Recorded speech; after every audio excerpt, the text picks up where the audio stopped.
the Consequence Management Response Force, CCMRF, or CSMRF for short. It's the first time an active unit has been given a dedicated assignment to U.S. NorthCOM, which was itself formed in October 2002 to, quote, provide command and control of Department of Defense homeland defense efforts. An initial news report in the Army Times newspaper last month noted, in addition to emergency response, the force, quote, may be called upon to help with civil unrest and crowd control. The Army Times has since appended a clarification. In a September 30th press release from the Northern Command states, quote, this response force will not be called upon to help with law enforcement, civil disturbance, or crowd control. When Democracy Now! Spoke to Air Force Lieutenant Colonel Jamie Goodpaster, a public affairs officer for NorthCOM, she said the force would have weapons stored in containers on site as well as access to tanks, but the decision to use weapons would be made at a far higher level, perhaps by Secretary of Defense, SecDef. Well, I'm joined now by two guests. Army Colonel Michael Boatner is Future Operations Division Chief of U.S. NorthCOM.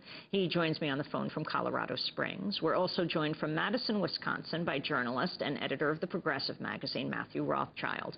We welcome you both to Democracy Now! Why don't we begin with Colonel Michael Boatner? Can you explain the significance, the first time, October 1st, deployment of the troops just back from Iraq? And again, there has been some concern and some misimpressions that I'd like to correct. The primary purpose of this force is to provide help to people in need in the aftermath of a WMD-like event in the homeland. It's something that figures very prominently in the national planning scenarios under the National Response Framework, and that's how DoD provides support in the homeland to civil authority. This capability is tailored technical life-saving support and then further logistic support for that very specific scenario. So we designed it for that purpose, and really the new development is that it's been assigned to NorthCOM because there's a increasingly important requirement to ensure that they have done that technical training, that they can work together as a joint service team.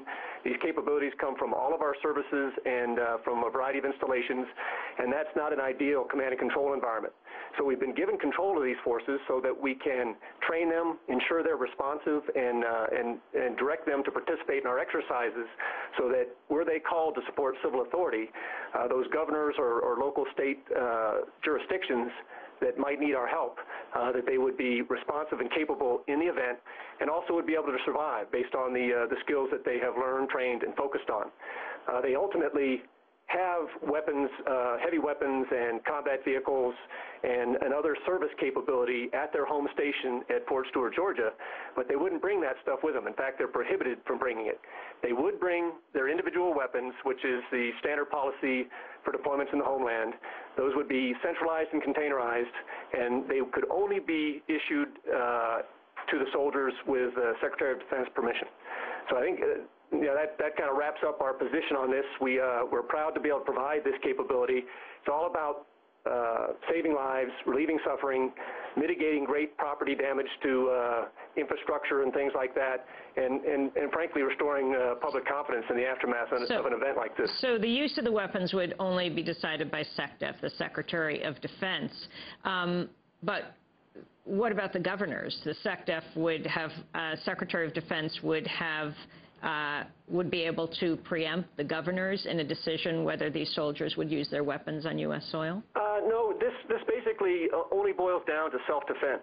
Any military force has the inherent right to self-defense.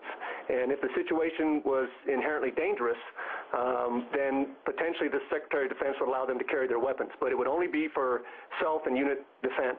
This force has got no role in civil disturbance or civil unrest, any of those kinds of things.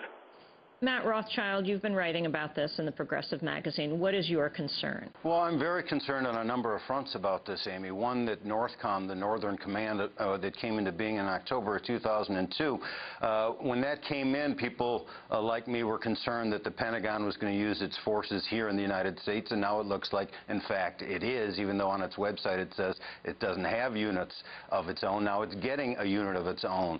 And Colonel Boatner talked about this unit, what it's trained trained for? Well, let's look at what it's trained for. This is the 3rd Infantry 1st Brigade Combat Unit that has spent 3 of the last 5 years in Iraq in counterinsurgency. It's a warfighting unit. It was one of the first units to Baghdad. It was involved in the Battle of Fallujah. And, you know, that's what they've been trained to do, and now they're bringing that training here. On top of that, one of the commanders of this unit was boasting in the Army Times about this new package of non-lethal weapons that has been designed, and this unit itself is going to be able to use, according to that original article. And in fact, the commander was saying he'd even tasered himself and was boasting about tasering himself. So why is a Pentagon unit that's going to be possibly patrolling the streets of the United States involved in using tasers?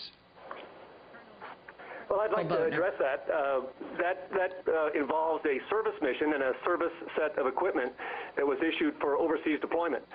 Those soldiers do not have that on their equipment list for deploying in the homeland. And again, though they have been involved in situations overseas, and having talked to commanders who've returned, those situations are largely nonviolent, non-kinetic, and when they do escalate, the soldiers have a lot of experience with seeing the indicators and understanding it. So I would say that our soldiers are trustworthy. They can deploy in the homeland, and American citizens can be confident that there will be no abuses. Matt Rothschild. Well, you know, that doesn't really satisfy me, and I don't think it should satisfy your listeners and your audience, Amy, because, you know, our people in the field in Iraq, some of them have not behaved up to the highest standards, and a lot of police forces in the United States who've been using these tasers have used them inappropriately. The whole question here about what the Pentagon is doing patrolling in the United States gets to a real heart of the matter, which is, do we have a democracy here? I mean, there is a law in the books called the Posse Comitatus Act and the Insurrection Act that says that the President of the United States as Commander-in-Chief cannot put the military on our streets. And this is a violation of that, it seems to me. President Bush tried to get around this act a couple years ago in a Defense Authorization Act that he signed that got rid of some of those restrictions. And then last year in the new Defense Authorization Act, thanks to the work of Senator Patrick Leahy and Kit Bond of Missouri, that was stripped away, and so the President isn't supposed to be using the military in this fashion, and though the President, true to form, appended a signing statement to that saying he's not going to be governed by that. So here we have a situation where the President of the United States has been aggrandizing his power, and this gives him a whole brigade unit to use against U.S. citizens here at home. Colonel Michael Boatner, what about the Posse Comitatus Act, and where does that fit in when U.S. troops are deployed on U.S. soil? It absolutely governs in every instance. We are not allowed to help enforce the law.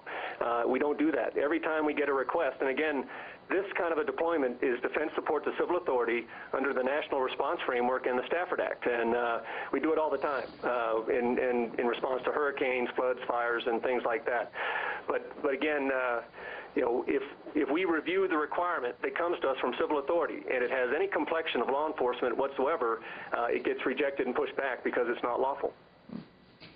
Matthew Rothschild, does this satisfy you, editor of the Progressive magazine? No, it doesn't. And one of the reasons it doesn't is not by what Boatner was saying right there, but what President Bush has been doing. And if we looked at National Security Presidential Directive 51 that he signed on May 9th of 2007, Amy, this gives the President enormous powers to declare a catastrophic emergency and to bypass our regular system of laws, essentially, to impose a form of martial law. And if you look at that National Security Presidential Directive, what it says that in any incident where there is extraordinary disruption of a whole range of things, including our economy, the President can declare a catastrophic emergency. Well, we're having these huge disturbances in our economy.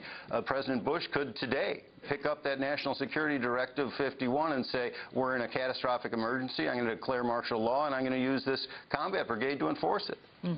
Colonel Michael Boatner. The only exception that I know of is the Insurrection Act. It's something that is very unlikely to be invoked. In my 30-year career, it's only been used once in the LA riots, and it was a widespread situation of lawlessness and violence. And the governor of the state requested that the president provide support. And that's a completely different situation.